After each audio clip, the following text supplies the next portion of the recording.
going on, people? Listen, I'm on the road. All right, on the road. So it's gonna be a quick one, man. So Gyokeres, Victor Gyokeres, he decides that he doesn't like us. He wants to go and deal with them. Arsenal, a team that doesn't win anything. Really, Gyokeres? You know what, Gyokeres? We didn't want you anyway. All right, how about that? Gyokeres, we did not want you anyway. Simple as that. I'm not going to be reading chat, of course. Obviously. So I'm just going to be here yapping.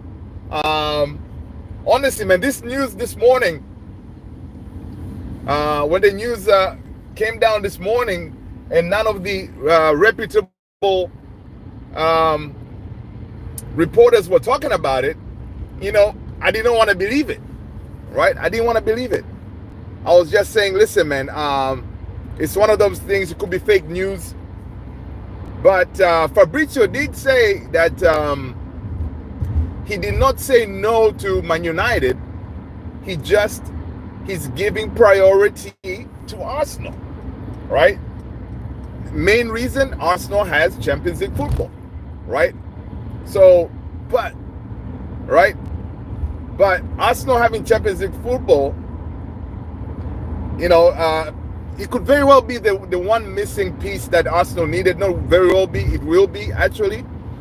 If you think about it this way: Arsenal get Gyokeres, right? Like Arteta has to win the Premier League, so that means they could compete with Liverpool, right? Because we don't want Liverpool to get 21, right? We don't want Liverpool to get 21. So guys, welcome. I cannot see the chat. Hope you guys are well. Tony, what's going on, brother? Listen, hope you guys are well. But yeah, man, on the road. I just dropped off my sister. She's in town at the hotel, so now I'm heading back home. So I said, you know what? I have some time to kill. I said, let me just jump in here, man, and talk to you guys. So I apologize for the lighting, but welcome to the drive. Welcome to Driving with Luther. People, smash that like button, hit that subscribe if you haven't done so already. All right. Again, guys, I cannot see the chat, so it is what it is. But yeah, man, Victor Gyokeres said no to United. How are you guys feeling about this? It's kind of crazy because a lot of these reporters, right, the Fabrizio Romano, Jacobs, and all these guys, they were all pointing as, United pretty much, we got this guy in the bag. But I guess that's not the case, right? It is not the case. Arsenal comes in and scoops him. But again, man, I ain't going to believe it until he holds the shirt. But you know what? Forget about Gyokeres. We do not want him anyway. So that means, are we going to pivot and prioritize, what's his name? Prioritize Ekitike? The guy is even more expensive, right? And Ekitike is really, he's really not, that proven 20-goal minimum striker that we need. I mean, do we go for Osimhen? I know there was some talks on Osimhen. Imagine, you know what? Now I'm thinking about it. It would be so perfect if we end up getting Osimhen. But again, even Osimhen now, it may be hard too, because Osimhen is only going to cost us, 63 million or something like that. But of course, the issue with Osimhen is his salary, right? The issue is the salary, because Osimhen wants that guaranteed money, meaning regardless of whatever happens with the team when it comes to Champions League football or European football, he wants to be paid the same money, right? Because now the pay structure at United is where all the players that we sign, we have to give them some incentives. Meaning, you obviously, if you get into the Champions League, you qualify for Champions League, you get a certain percentage bump in your pay, right? But if you're not in, you don't qualify for Champions League or Europa, that kind of thing, your pay goes down. And that's what has happened now with most of these players that we have at United. Their salary is lower because of, not being in these competitions. But Osimhen does not want that. Osimhen wants his pay to be fixed regardless of whatever happens with the team. So that is a big problem, when it comes to him. And that's why he, another reason why he's still out there. And of course, he wants close to 300, close to 300,000 a week. So, or even more, if I'm not mistaken. So his salary is up there too. So I don't know what we're gonna do, man. I haven't really kept up with the news today because I've been out and about. My day started early today. Took the kids. My niece is here as well. Went to the pool. We're just hanging out, man. Had a good time. And of course, we finished the day with shopping.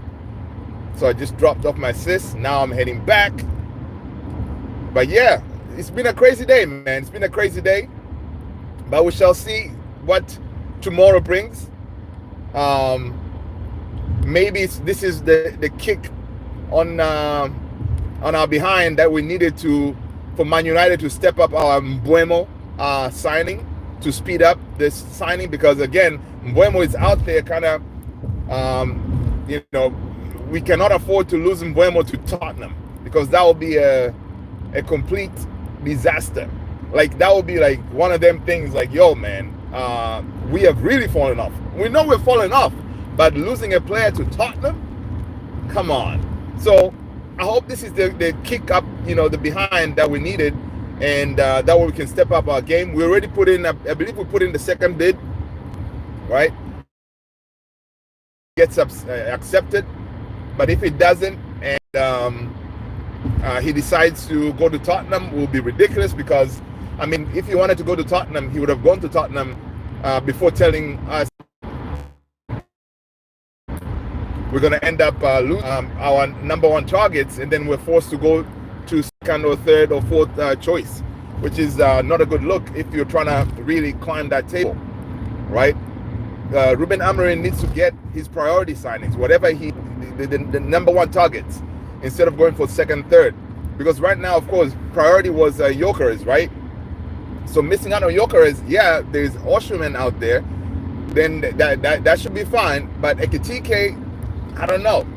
I don't know if he's gonna cut it, right? He is a baller. I've seen a couple of his clips, and he did very well at Eintracht Frankfurt this past season.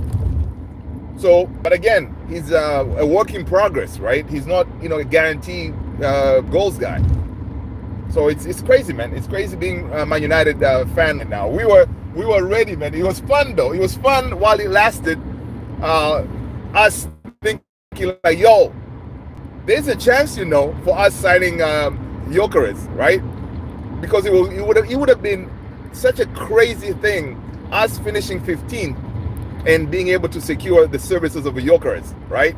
So it was fun, but I still believe we're gonna get a proper striker. I still believe we're gonna get a proper striker, because I mean, there's no room for Ruben Amorim to next season to kind of get a player or a striker that is not proven. Now, yes, if we secure Mbeumo, Cunha is already in the bag. If we secure Mbeumo, then yeah, you're getting some goals there, but you still need that number 9, right? And then of course we still need a goalkeeper as well. And I did see reports today earlier that Onana could be. Apparently Onana was seen. He did like another interview wherever he's vacationing. He was asked, "Are you gonna leave Manchester United?" He kind of said something like,